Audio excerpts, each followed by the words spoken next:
খাই না তো না বুনুম আদা আসসালামু আলাইকুম। সবাই কেমন আছেন? আশা করছি সবাই ভালো আছেন। আলহামদুলিল্লাহ আমিও ভালো আছি। ইনায়া আম্মুজ ব্লগ থেকে আরও একটা নতুন দিনে নতুন ভিডিও নিয়ে আসলাম আপনাদের মাঝে। তো এখানে যে আমি আজকে আদা বুনতাইছি, আর এই যে কচু গাছটি দেখা যাচ্ছে, কচু আর কি আমরা বলি থামা কচু। তো কচুগুলো আর কি ওখানে রেখে দিয়েছিলাম বোনার জন্য, তার বুনি নেই, ওখানেই আছে। তো ওখানেই গাছ জ্বালাইছে। তো অন্য কোনো টাইমে আর কি বুনে দিব অন্য জায়গায় নিয়ে। আর এখানে যে আমি অনেক দিন ধরে বস্তাগুলোতে মাটি রেখে দিয়েছিলাম, তো মাটিতে আর কি আদা বোনার জন্য আর কি রাখছিলাম। তো আদা দিয়ে বুনে নিলাম আজকে। তারপরে যে আমাদের গাছের বেগুন উঠাই নিছিলাম। ভালো ভালো আছে লেখা, এনে ধরনের লেখা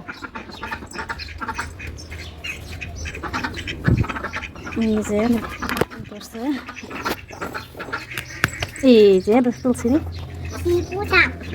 মারি পড়ছে আরেকটা কেউ থেয়েছে ঘরে ঘরে থেয়েছে।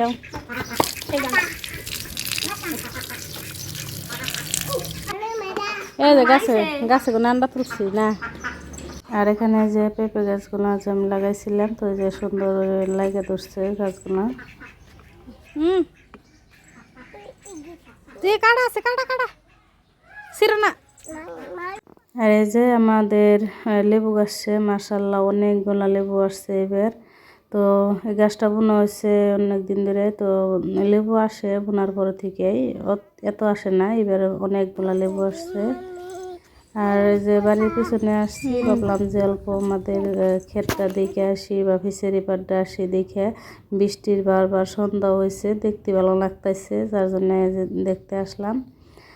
এই যে কত সুন্দর দেখা যাচ্ছে আকাশ, গাছ গাছালি। আসলে বিকেলবেলা আসলে তো ভালো লাগে, খেতে আসলে গেলা দেখতে ভালো লাগে গাছ গাছালি গুনা। আর এই দেখেন ইনায়ের অবস্থা দৌড়াদৌড়ি। তারপরে ইনায়কে নিয়েও আসা পড়ছিলাম বাড়িতে। তারপরে আমার হাঁস মুরগিটা খাইতে দিলাম। এখন সন্ধ্যা লেগে গেছে, দেখেন ইনায়ের উৎপাত। তো ইনায় এরকম করে আমি সবজিগুলো কাটে নিতেছিলাম, আর ইনায় যে দুষ্টামি না গেছে, আর একটা যে আন্ডা নিছে। তো আন্ডাটা আর কি বেজে দেন আগে খাবো। আর এখানে যে নেরাবু মুরগির মাংস কিনে পাঠাই দিচ্ছে, বড় বড় দুইটা রান। এনে মাংস খাইতে চাইছিল, তার জন্য মাংস পাঠাই দিচ্ছে। আর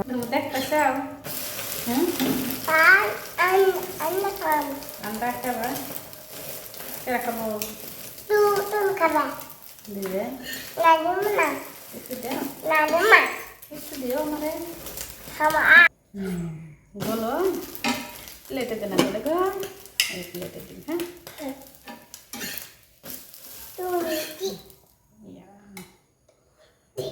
আয়নাকে যে খাইতে বসাই দিছি, খাইতেছে, আর আমি কাজ করবো এখন।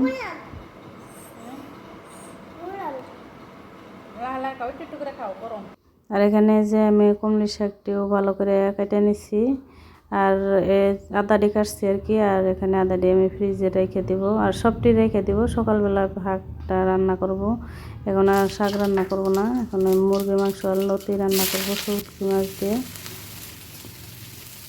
সকালবেলার জন্য আর কি আগে থাকে শাক কাইটা বেছে রাখলে, তো শাক কাটতে অনেকটা টাইম লেগে যায়। আর এই যে আজকে রান্না বান্না করতে আর অনেকটা দেরি হয়ে গেছিল গা।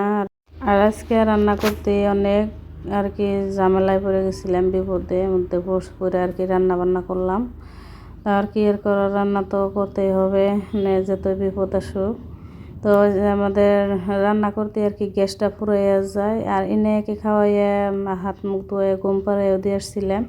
আবার ওই নেয় ওই যে উঠে পড়ছে ঘুম থেকে।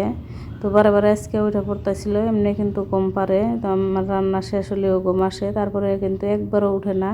তো আজকে আমি ঘুম পাড়াইয়া রেখে রান্নাতে আসছি, ও বারে বারে উঠে পড়তেছিল। আর গ্যাসও শেষ হয়ে গেছিলো গা রান্না করার টাইমে। কি যে একটা বিপদের মধ্যে পড়ে আর কি রান্নাটা করছিলাম, বিপদের মধ্যে বিপদ। এমনি গ্যাস ফুরাই গেল, তারপরে এনে বারে বারে উঠতেছিল, এই আর কি অবস্থা। এখানে যে বুট ভিজে রাখবো, রোজা মধ্যে আনছিল, তো রয়েছে। তো আমি বুটটি ভিজাই রাখলাম। আর এখানে যে নদীর তরকারিটা কষাই নিতেছি, আর ওই টাইমে আর কি গ্যাসটা শেষ হয়। তারপর আমার ছোটো ভাইকে ফোন করে গ্যাসের কথা বললাম, তারপরে দিয়ে গেছিলো আর কি। আর এখানে যে শাকগুলো বাইছে নিছি আমি আদা দিয়ে এমনি রেখে দিলাম। তো শাকগুলো আমাদের পাশের বাড়ির এক ভাবি উঠায় এনে দিয়ে গেছে।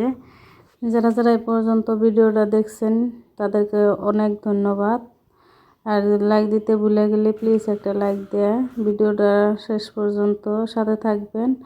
আর যারা আমার চ্যানেলে নতুন আছেন প্লিজ একটা সাবস্ক্রাইব করে দিবেন। আর এখানে যে আমার মাংসটা আগেই রান্না হয়েছিল গ্যাস শেষ হওয়ার আগেই। আর তারপরে যে গ্যাস নিয়ে আসলে আমি লতির তরকারিটা রান্না করে নিলাম। লতিটা গলে গেছিলো, যার জন্য গ্যাস শেষ হয়ে গেছিলো। পরে আর কি অল্প জল দিছি, গলে গেছে। আর দেখতে পাচ্ছেন যে এখানে আমি রুটিগুলো বানাই নিতেছি।